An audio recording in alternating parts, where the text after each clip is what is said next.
Today, we are diving into a really fascinating idea about the nature of the soul. It's a concept that kind of flips our most basic assumptions on their head, about where we come from and what we really are. And it all starts with a pretty wild thought. So let's just jump right in with a big one. What if that thing you call you, your soul, your consciousness, what if it isn't actually in your body? What if it's more like a signal that you're picking up? To even begin to understand this, we've got to let go of a pretty familiar idea first. All right, so to really get our heads around this concept, we have to kind of set aside some old ideas. The whole framework for this way of thinking begins by moving past the concept of traditional gods. Yeah, this is the crucial starting point right here.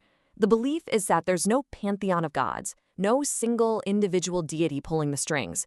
Instead, the focus shifts to something, way more fundamental to existence itself. So, with the focus off of gods, it moves directly onto the soul. But here's the twist. It's not something we have. It's presented as something we're just perceiving. It's a projection.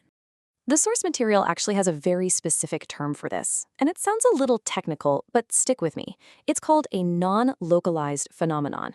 All that really means is something that looks like it's here, but its real source, its origin, is actually somewhere else entirely.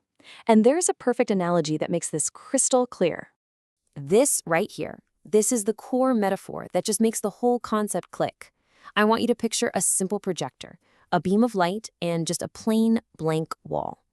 So this is the heart of it, right? You see that bright circle of light on the wall? You can point to it, you can see it plain as day, but the light isn't coming from the wall. The wall isn't creating it. It's just the surface where that projection becomes visible.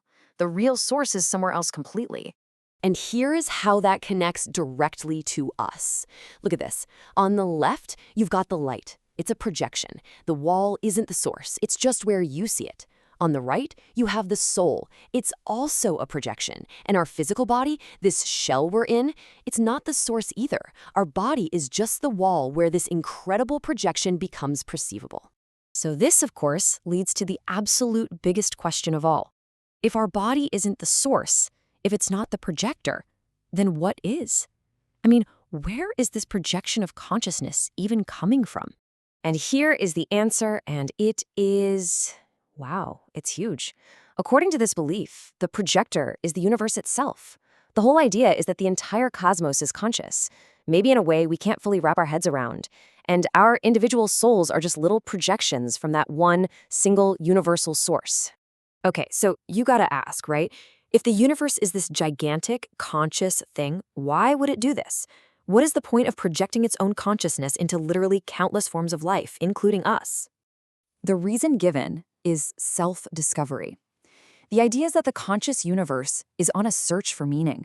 And to do that, it breaks its own consciousness into infinite little pieces and invests them in every living thing. It's basically trying to experience itself from every single possible perspective.